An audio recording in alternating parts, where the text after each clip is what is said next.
You're listening to From Pain to Possibility with Susi Haitley. You will hear Susi's best ideas on how to reduce or even eradicate your pain and learn how to listen to your body when it whispers so you don't have to hear it scream.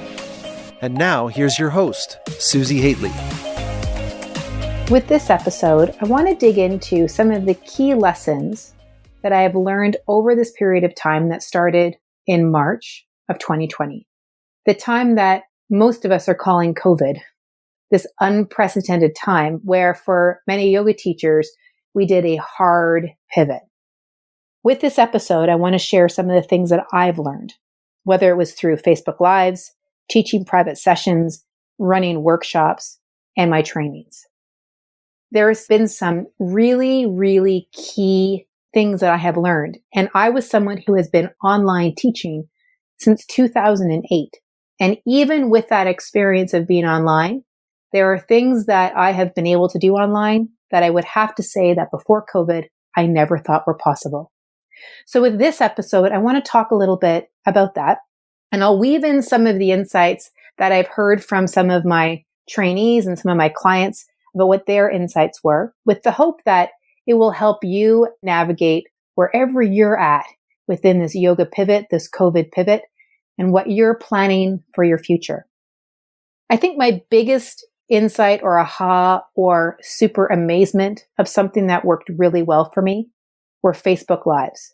Never in my wildest dreams would I have ever taught a Facebook Live, meaning taught a yoga class on Facebook Live. But pretty much from the day that we shut down here in Calgary, I was on Facebook teaching yoga classes to my computer screen. Yes, there were many people who were following me. I could see it up in the ticker screen on my Facebook page, and many more watched it after the recording. But it was stunning, the feedback that I received from people and that I still receive from people of how it worked, even though I could not see them move. And if you follow me at all, you know that I say that a lot, like watch and use your eyes. Like, what are you actually seeing? And then teach based off of what you're seeing. Well, the only person that I could see was me. So it became very fascinating very quickly on how I was going to do this. And truly, it started off being this idea of coming from my heart, of providing something in a really crazy time. And it was serving myself as much as it was serving other people. And then as I've seen how effective it has been, it's now just part of my thing. I get up in the morning. I start at 5 a.m. My kids are still asleep. The house is quiet. I put on my iPad or my phone and I say, hey, it's just after 5 a.m. here in Calgary, and we are going to do ba-da. So I think that's the first key one, is I never in my wildest dreams thought that that would be possible. Yes, I had done very short, 30-second, 5-minute, 7-minute type of videos on Facebook teaching some concept, but to teach a class, I never thought. Now, what's been interesting about that is the number of clients who have come to me for private sessions or for my therapeutic yoga intensive or other offers that I make are coming to me with a much greater understanding of what it is that I do. Some of the feedback that I've received of people who've known me for a long time has been, now I get what you're saying. Now I understand what you mean by moving in a pure range of motion or not compensating. I get it now. So it's become a really tremendous teaching tool for me, for people who might know some of the work that I do, or people who are just getting to know some of the work that I do.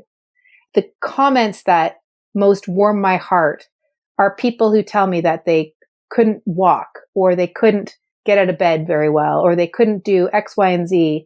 And after a few weeks or a few months, they're now able to do a lot more than they've ever done, simply by noticing and simply by being aware.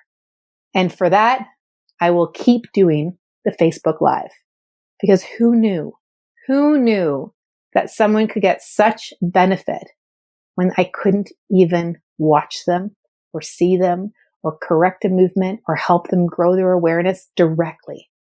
So that has been very interesting. Now, some of the insights that I've gained from running the Facebook Lives are that, and I say this with a laugh because when I started, I used my computer and I didn't have any lights and I didn't have a mic. And thankfully, a lot of people still followed me. So I meant that I could still keep doing it. And shortly into my process, I realized I needed some lights and that I needed a better mic. And so that's what I did is I got some lights from a lighting company and I put the link to that lighting company and the exact lights that I have in the show notes, as well as utilizing a mic. Now the mic is good enough. I'm actually interested in getting a new mic for that particular project of Facebook Lives. The reason why I would like to get another one is because the current one that I have is a lavalier mic. And when I move my arms over my head or I bring my arms across, as in doing eagle pose, then my arm rubs against the mic or my shirt can rub against the mic. And then that can provide some weird feedback from people on the other end. The other thing that I learned, and it may have been the age of my iPad, which is where I film most of the Facebook Lives, is an older one. And if I'd forgotten to plug it in overnight, the battery charge doesn't hold very well. And if I kept it plugged in during the Facebook Live and had my mic all set up, there would be a buzz in the background.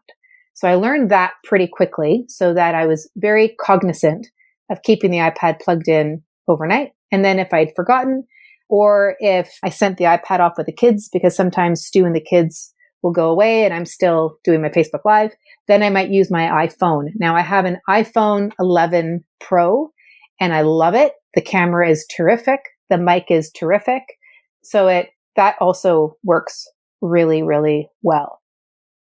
My Facebook Live started off as 40 or even 50-minute classes, and then they started to whittle their way down to more about 20 to 25.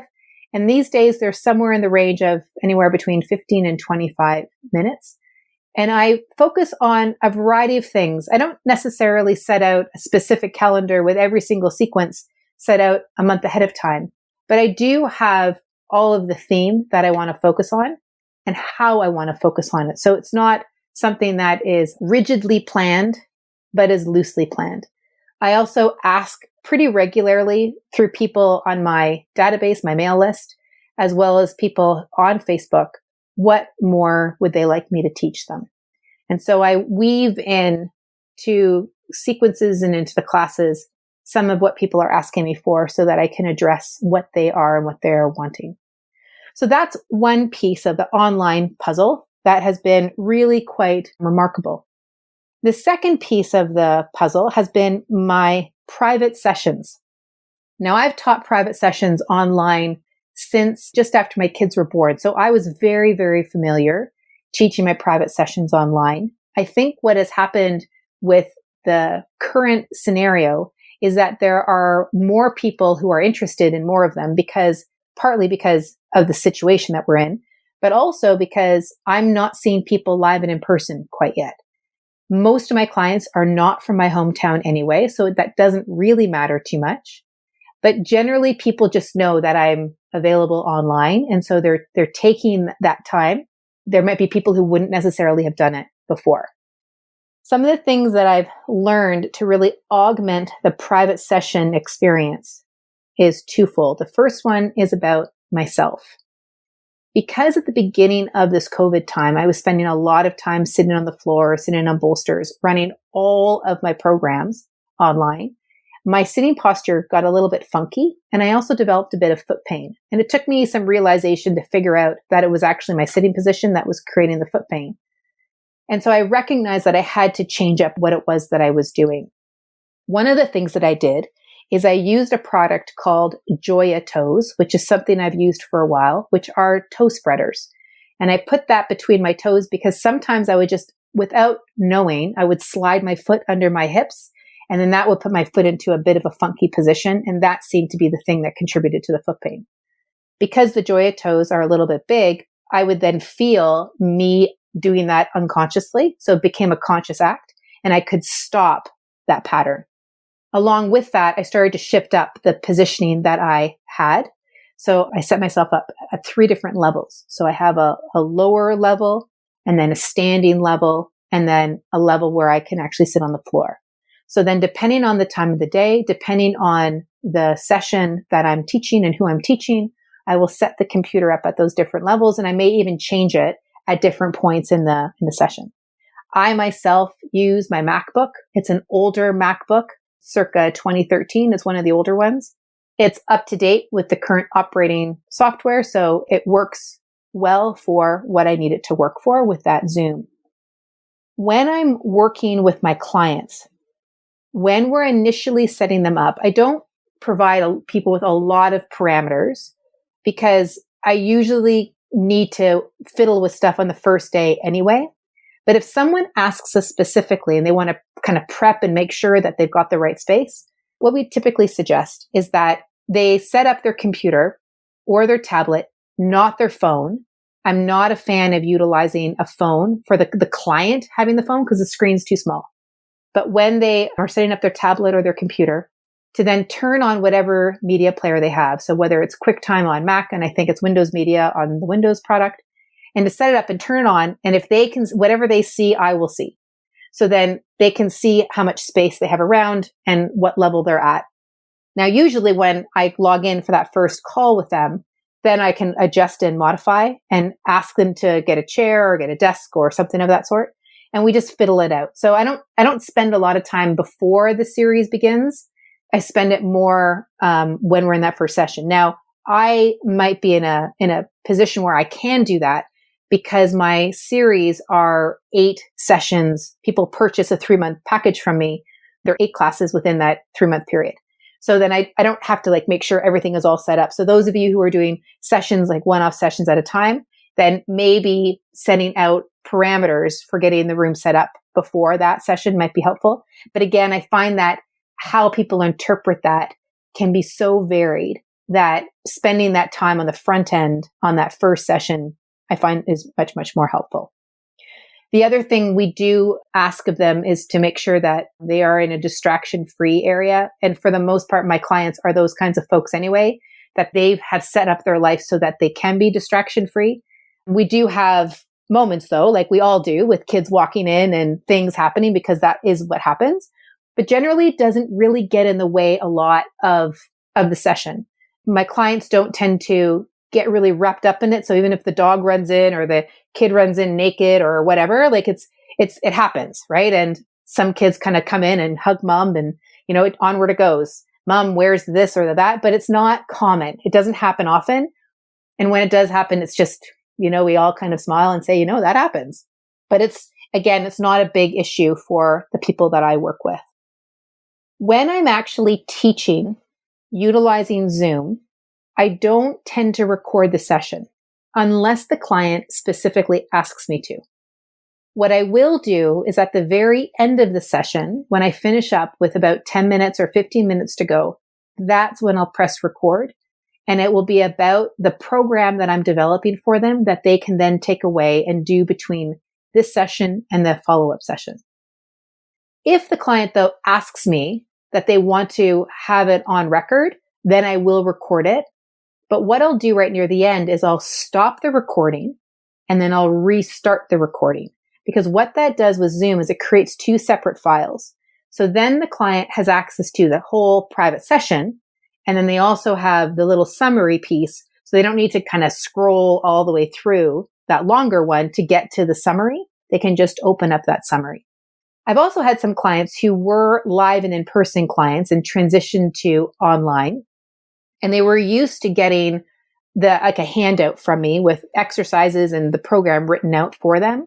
And some of them have actually said to me that they still prefer that. So I'll still do the recording part for them, but I'll also write down the program on the sheet of paper for them, take a photo of it, and then we get it off to them so they have that. So they have both of those because that's what they know and that's what is helpful for them. Overall, I would say that the value of a private session on Zoom versus in person is equal. And I might even say, in some cases, it's better because the focus on both my part and the client's part is much more heightened. I am unable to touch them. So I have to pay very close attention to my ability to see. and also pay close attention to the result of what they're doing. So I can see clearly if my language is landing for them or is not landing for them. So my presence has to be very strong and very clear when I'm working with them so that I'm able to impart the guidance and the teaching that I'm seeing as required for the situation. So in that case, it could actually be more valuable because my skill has grown in that department so much more strongly because this is the only thing that I'm doing. Which leads me to the third portion of this, which is my workshops and my trainings. I do a lot more workshops online now. It's a fundamental part of my business. And I run them over like a 2-hour, in some cases, like next week, we're doing solving the pain puzzle, which is 7 hours over 4 days. And then I also have my therapeutic yoga intensives and of course the whole IOIT yoga therapy certification program. And it's been really interesting because I went through a phase early on where I thought there's no way that I'm going to be able to teach some of these components of yoga therapy online. Like you just have to be in person to teach people how to touch. You have to be in person to teach people how to see. I no longer believe that. It's different, that's for sure. And it's entirely possible.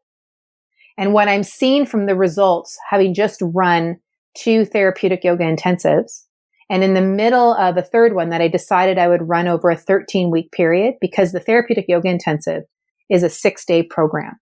But I knew that there were going to be some people who were going to have issues around childcare, or they were just going to have trouble being on the computer watching Zoom for that many hours in a row over the 6 days. So I offered one that was over a 13-week period.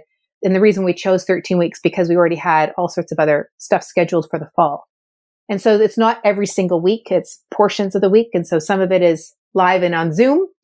And then some of it, we augment it with video training just to keep the learning process going. And I would have to say that again, there's a focus and a discipline to the process that the results in some cases are better than were in live, which tells me that when I do go back and teach live and in person, and when I say live, I mean live and in person because all of this is happening live just on Zoom. When I go back and I'm in person, the training is just going to be even better because the focus and the specificity of what I'm teaching has just been augmented so much. The other part that has augmented the learning is we send out these support training packages that go along with the training. So they get a variety of different props and learning tools that go with the training that I haven't necessarily used at the intensive when I was in person before because we were in person working with bodies. And that package that I sent has been really effective in supporting people in their learning process. The other thing that's been very effective is that in the trainings, I have offered them to bring in somebody into their room and we have live teaching portions during the training. And in some cases, people brought in their spouse or they brought in their friend or they brought in a client so that then I could watch them teach and I could also guide them in their teaching when they were working with their client or their friend or their spouse. For those people who didn't have a person, then we just used the breakout rooms over Zoom. And so then they could actually practice their ability to watch and be with people over Zoom, which is where a lot of yoga teachers and health professionals are going anyway. So it just augments it. On a side note, what I find interesting is that the health professionals who are taking the trainings with me, a lot of them are doing telehealth. And what they have found and what they've given me feedback on is that their telehealth has actually improved out of the experience of watching me do what I do and to support them in the concepts that I'm teaching. So presence and awareness and clarity, assessment and evaluation, and really supporting the client in progressing forward. So overall, I have found the pivot of COVID to be a tremendous learning experience. There have been, of course, the bumps and the burps and the hiccups along the way, but overall, the progress has been phenomenal. And I think that there's a real place for Zoom. I think there's a real place for being online and that there's a real opportunity for a connection that we've never thought possible, but is possible, even when it's through a Facebook Live, when I can't even see people. So it's really outstanding to have this platform and to support people in such a chaotic and uncertain and crazy time. So if you're considering making the move to Zoom, if you're considering making the move online or more so online, know that it is absolutely worth it. Initially, it will feel a little different, a little bit weird, but we're all human. All humans craving connection, humans craving learning, and there is a real place for this online world to flourish with you being in it. If this episode has resonated with you and you see your future in the online world and you want to take your therapeutic applications to another level, then join me in 2021 at the Therapeutic Yoga Intensive. And you can find that at www.therapeuticyogaintensive.com.